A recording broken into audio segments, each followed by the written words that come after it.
사람들은 여성 한 명을 판단하는데 3초도 걸리지 않습니다. 믿으세요. 저는 그 3초 안에 탈락했던 여자니까요. 외모가 기준인 사회에서 저는 존재 자체가 실격이었습니다. 능력, 인성, 학벌, 소용없어요. 예쁘지 않으면 아무도 듣지 않습니다. 저는 세진, 34살입니다. 전쟁도, 사기 피해도 아닙니다. 저는 못생겼다는 이유만으로 매일 무시당한 사람입니다. 어릴 적부터 제 얼굴은 복이 없는 상이라 불렸고 이모들은 엄마에게 이렇게 말했죠. 얘는 공부라도 잘해야겠어요. 얼굴은 어렵겠네. 그때부터 저는 거울을 멀리하기 시작했습니다. 세상의 기준 속에서 나는 불량품 같았어요. 연세대에 합격했지만 그곳에서도 저는 투명인이었습니다. 누구도 저를 여자로 보지 않았고 누구도 다가오지 않았습니다. 성형도 했습니다. 다이어트, 피부 관리, 스피치 교정까지. 하지만 사람들은 이렇게 말했죠. 원래 못생긴 애니까 저 정도는 아무 효과도 없네. 나는 열심히 노력했어요. 그런데 세상은 단 하나만 묻습니다. 예뻐졌어? 한 번은 회사에서 좋아하던 동료에게 고백했어요. 그는 웃으며 말했죠. 무슨 장난이에요? 그리고 그냥 가버렸어요. 제 마음은 장난이 아니었는데 저는 단지 사람으로 대우받고 싶었을 뿐이에요. 하지만 세상은 절대로 제가 선택받는 여자라고 생각하지 않았어요. 그래서 저도 그렇게 믿게 됐습니다. 내가 선택받을 자격이 없는 사람이라고요. 누군가는 태어날 때부터 조명을 받는다. 하지만 나는 어둠 속에서 내 삶을 밝히기 위해 성냥을 하나씩 모아야 했다. 나는 한때 이렇게 생각했다. 예뻐질 수 없다면 적어도 대체 불가능한 사람이 되자.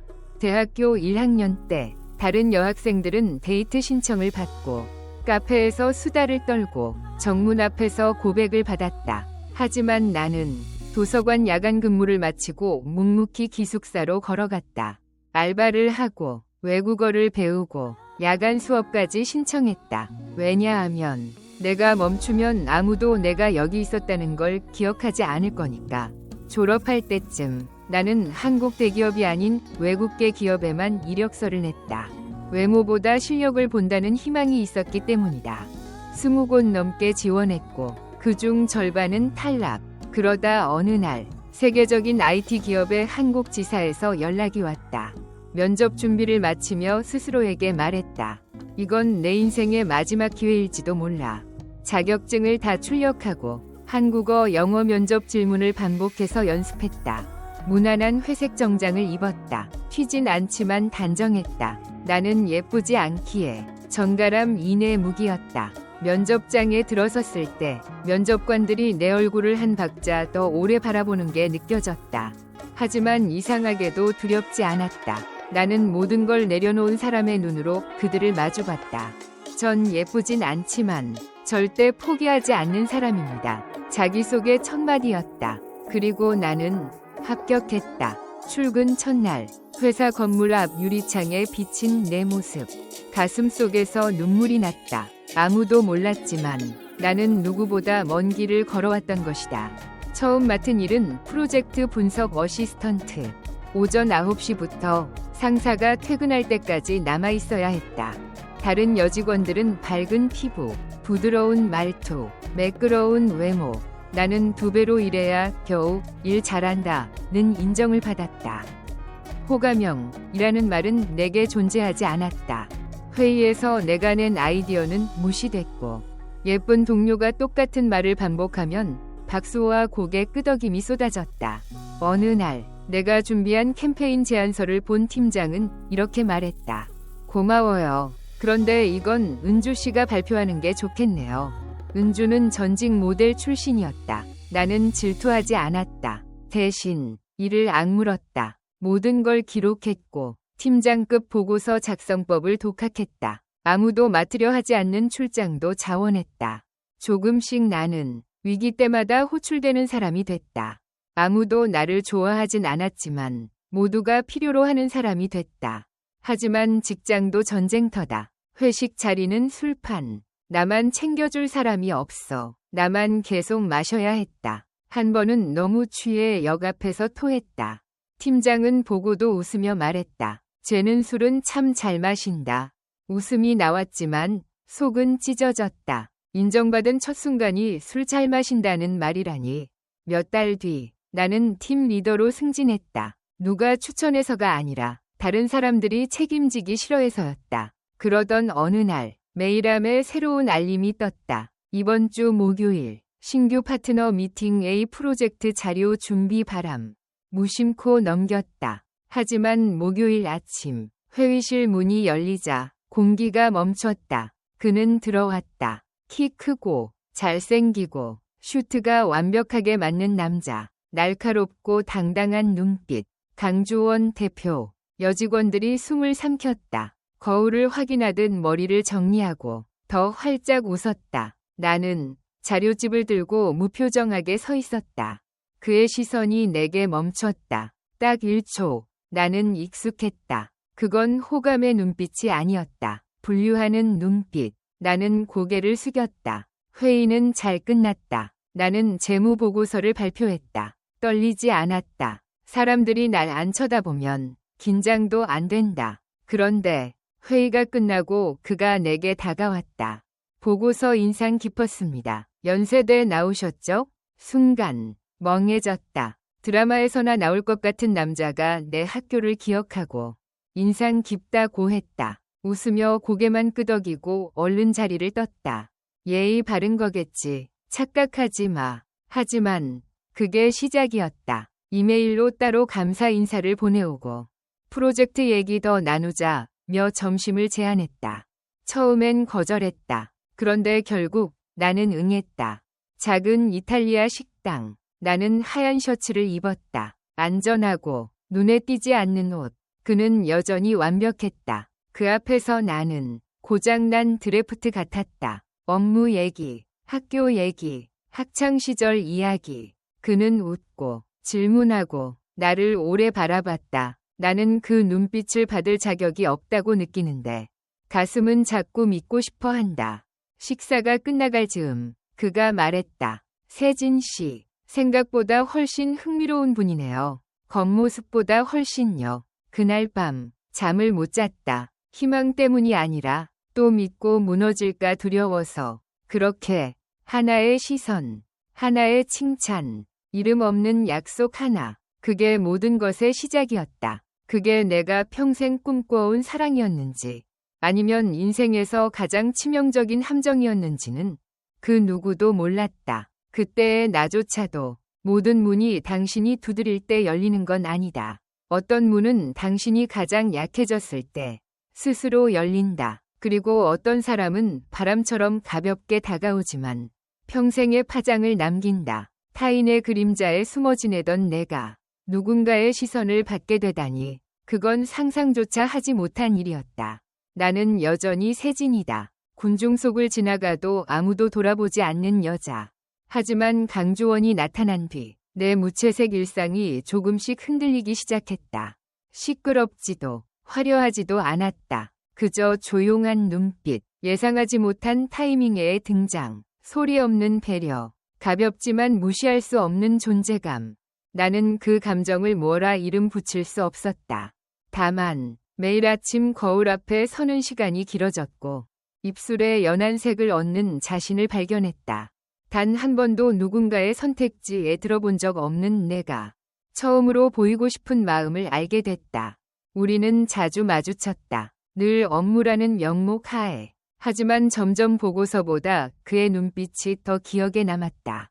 그는 말이 많지 않았다. 하지만 그의 침묵은 나를 불편하게 하지 않았다. 그 침묵 속엔 나조차 외면했던 내 모습이 비춰졌다. 나는 언제나 완벽해야 사랑받을 수 있다고 믿었다. 하지만 그는 내가 가장 준비되지 않은 순간에 다가왔다. 아무런 장식도 없이 온전히 상처 입은 채위 나로. 시간이 흘렀고 만남은 습관이 되었다. 아무도 말하지 않았지만 서로 알고 있었다. 무언가가 잘하고 있다는 걸. 그 감정을 말로 꺼내는 순간 깨져버릴까 두려워서 그 누구도 먼저 말하지 않았다. 어느 날 가을이 깊어지던 오후 사무실은 조용했고 나는 홀로 회의실에 앉아 있었다. 노트북 화면 앞 숫자들이 흐릿하게 보이던 순간 그가 문을 열고 들어왔다. 노크도 인사도 없이 그저 조용히 내 맞은편에 앉았다. 우리는 한마디도 하지 않았다. 그러나 공기는 묘하게 편안했다. 그가 건네는 문서에 사인을 하며 나는 깨달았다. 나는 지금 두려워하고 있다. 그가 거절할까 봐서가 아니라 내가 그를 믿어버릴까 봐서 모든 게 그렇게 잔잔하게 흘러갔을지도 모른다. 하지만 어느 날 열린 회사 회식 자리가 그 조용한 호흡을 무너뜨렸다. 나는 참석할 생각이 없었다. 하지만 그가 온다는 말에 어쩐지 마음이 흔들렸다. 검정색 원피스, 지나치게 튀지 않도록, 너무 타이트하지 않도록, 그저 다른 여자들과 조금만 비슷해 보이고 싶었다. 행사장에 들어서자 잠깐의 정적, 익숙하지 않은 시선들이 느껴졌다. 그 중에는 그의 눈빛도 있었다. 나는 그를 보지 않았다. 그저 자리에 조용히 앉았다. 행사는 평범했다. 사람들은 웃고 떠들고 와인을 기울였다. 나는 말없이 앉아 주스를 들고 있었다.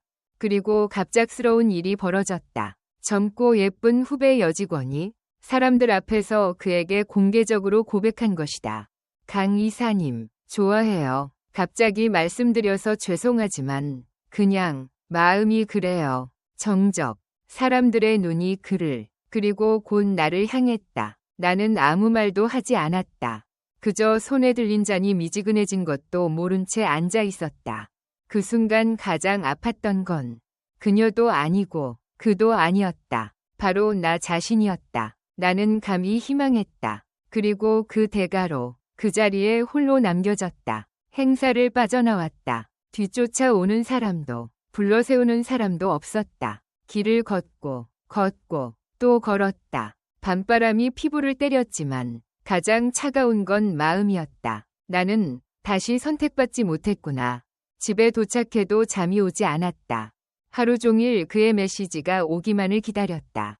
하지만 답장할 생각은 없었다. 읽기만 하겠다고 마음속에 약속했다. 이번엔 나를 지키겠다고. 그날 파티 이후 나는 사흘 동안 회사를 가지 않았다.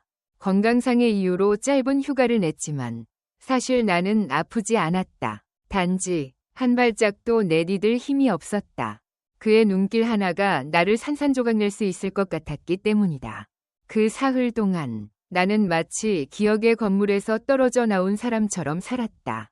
이름도 소리도 감정도 없는 공간 속에서 슬프지도 화나지도 않았다. 나는 그저 비어 있었다. 휴대폰 화면에 몇 번 그의 이름이 떴다. 그러나 나는 읽지 않았다. 두려웠다. 변명일까봐 두렵고 혹은 아무 말도 없을까 더 두려웠다. 가끔은 침묵이 말보다 더 많은 것을 말하니까. 넷째 날 아침 나는 유령처럼 회사를 찾았다. 모든 것이 그대로였다. 책상도 창가의 양치식물도 그 약간 왼쪽으로 기울어진 화분도. 달라진 건 오직 나뿐이었다. 아무도 말을 걸지 않았다. 그들은 조용히 나를 보고 다시 고개를 돌렸다. 당연했다. 나는 그들의 웃음 이야기 속에 낄 수 없는 사람이었다. 점심시간 나는 혼자 회사를 빠져나왔다. 목적 없이 거리를 걷고 노랗게 물든 은행나무 아래 섰다. 손바닥에 떨어진 낙엽 하나가 차가운 금속 같았다. 햇살을 올려다본 건 오랜만이었다. 그리고 그 순간 나는 깨달았다. 내가 이제 무엇을 믿고 살아야 할지 모르겠다는 걸. 그날 오후 그는 회사 앞에서 나를 기다리고 있었다.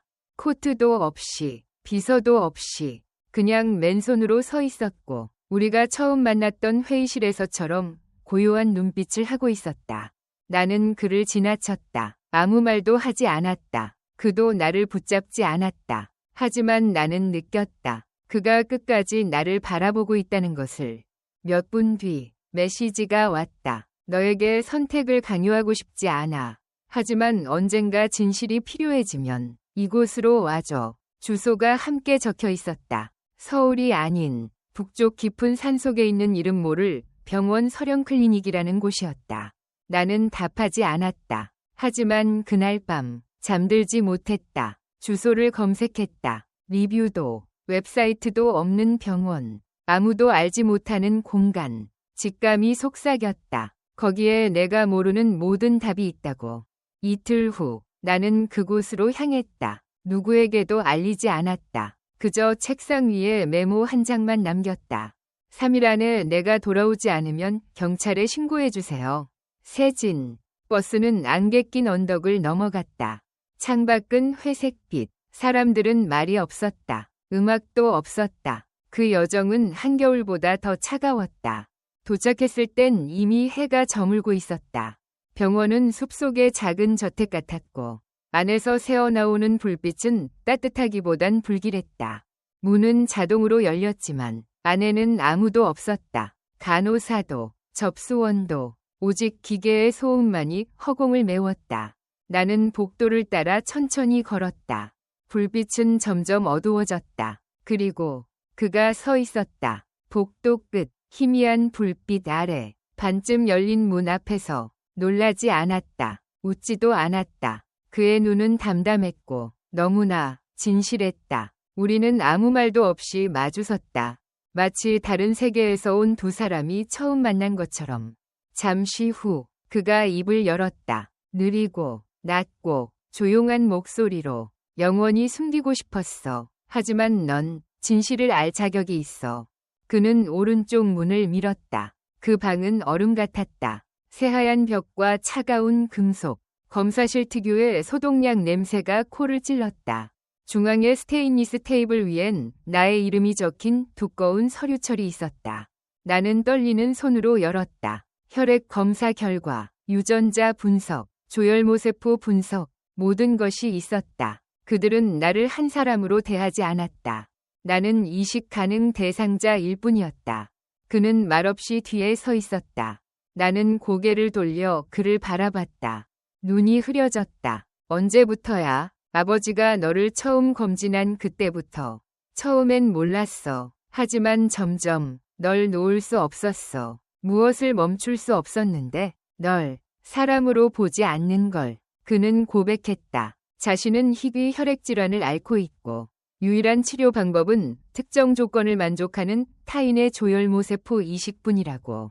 그리고 나, 그 수천 명 중에서 유일하게 완벽히 일치하는 사람이었다. 처음엔 계획에 반대했지만 점점 나에게 감정이 생기면서 그는 사랑과 필요 사이에서 길을 잃었다. 처음은 거짓이었어. 하지만 감정은 진짜였어. 나는 울지도 소리치지도 않았다. 그저 의자에 앉아 서류를 손에 쥐었다. 평생을 쓸모있는 사람이 되기 위해 애써왔는데 결국 내 쓸모는 몸 안의 혈액과 골수라는 현실에. 나는 그저 가만히 있었다. 사랑받을 수 없었다. 필요만 했던 것이다. 나는 동이 트기 전 그곳을 나섰다.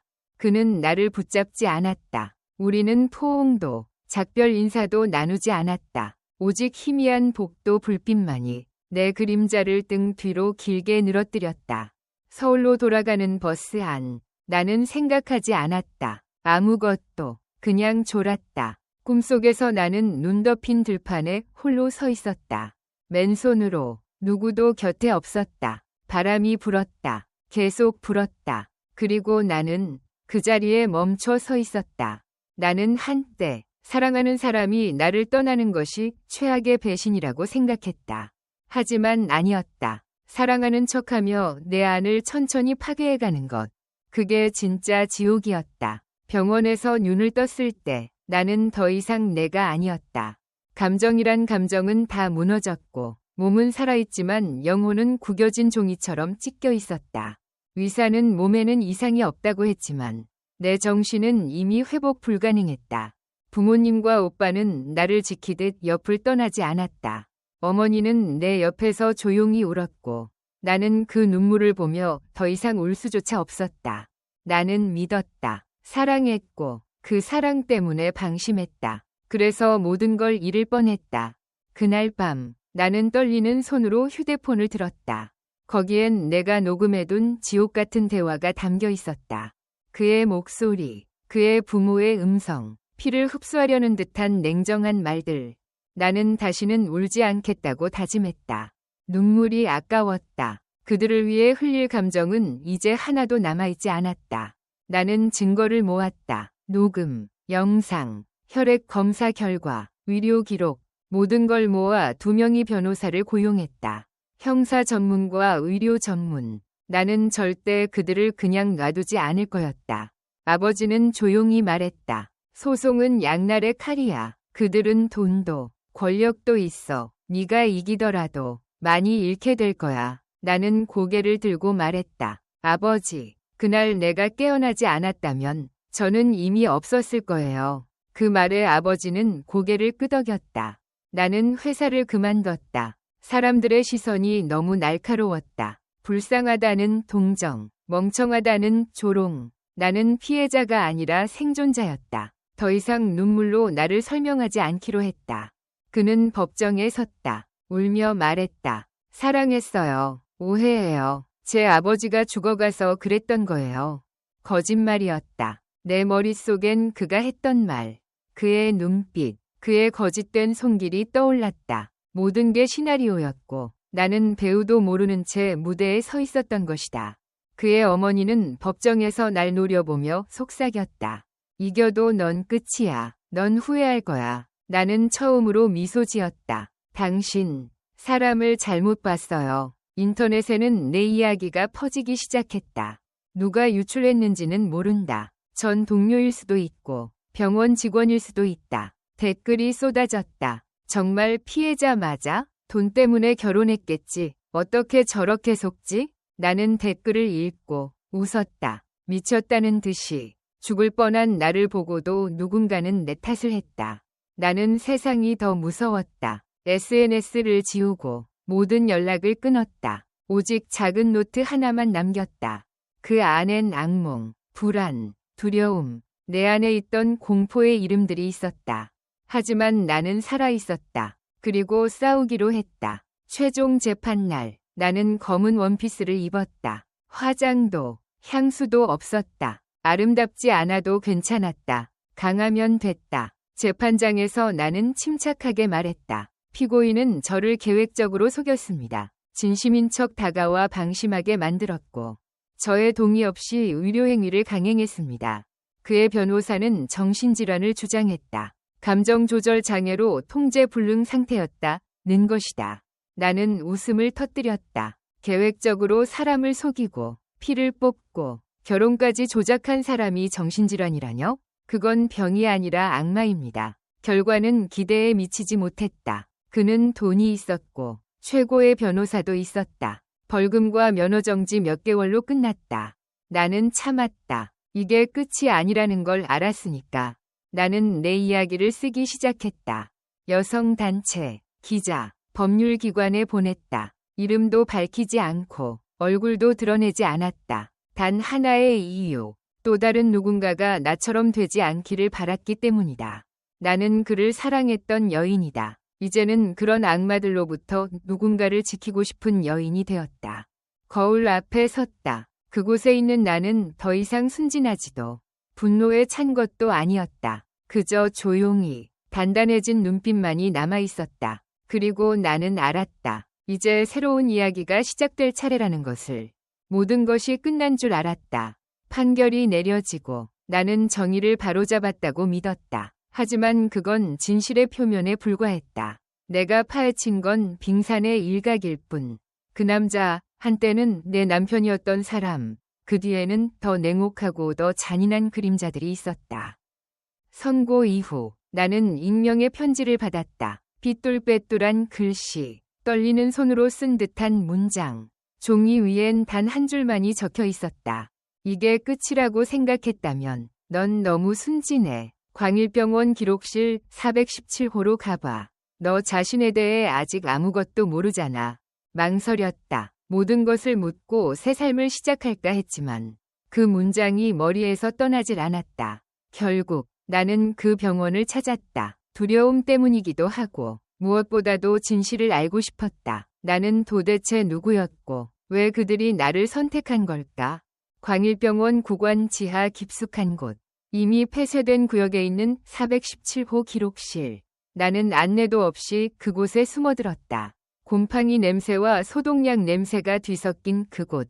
깜빡이는 형광등 불빛 속에서 나는 천천히 수백 개의 기록 파일을 뒤졌다. 그리고 결국 내 이름이 적힌 한 파일을 찾았다. 파일을 여는 순간 심장이 얼어붙었다. 그 안엔 각종 혈액 검사, 조직 검사, 생체 사진이 있었고 무서운 건 그것들이 내가 그를 만나기 훨씬 전부터 기록되어 있었다는 사실이었다. 누군가 몰래 나의 건강 데이터를 수집하고 있었던 것이다.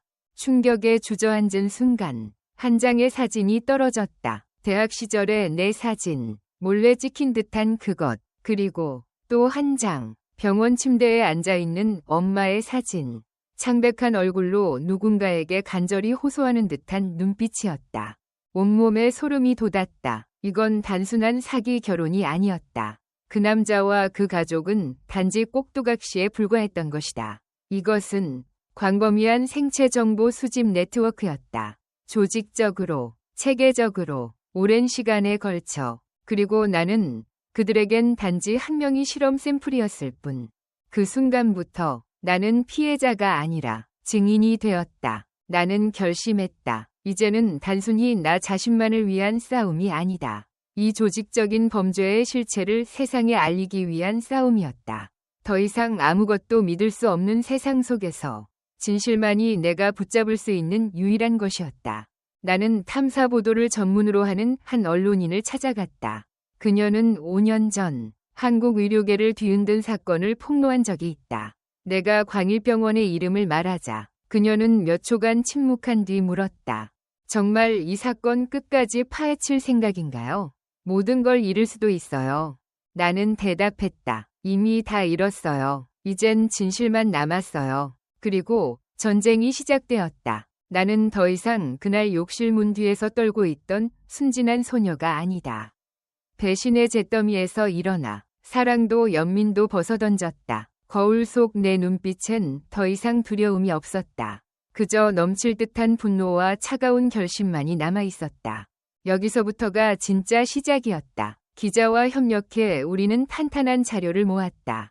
증거, 녹음 파일, 증인 진술, 그리고 두 부모가 연루된 비밀병원의 연결고리들. 그들은 치유자가 아니었다. 사냥꾼이었다. 헌혈자가 아닌 헌신자를 디자인한 괴물들이었다. 그들을 도운 간호사, 실종된 여성, 병원 기록의 빈틈, 퍼즐을 하나씩 맞추며 진실의 그림이 완성되어 갔다. 이것은 더 이상 나만의 복수가 아니었다. 사회가 외면한 조용한 범죄를 폭로하는 싸움이었다. 나는 소리 없이 움직였다. 그 누구도 내가 다시 고소장을 낼 거라 예상하지 못했다. 전 세계 의료 인권단체와 연계하고 국제 언론에 파일을 전달했다. 그리고 어느 날 뉴스가 터졌다.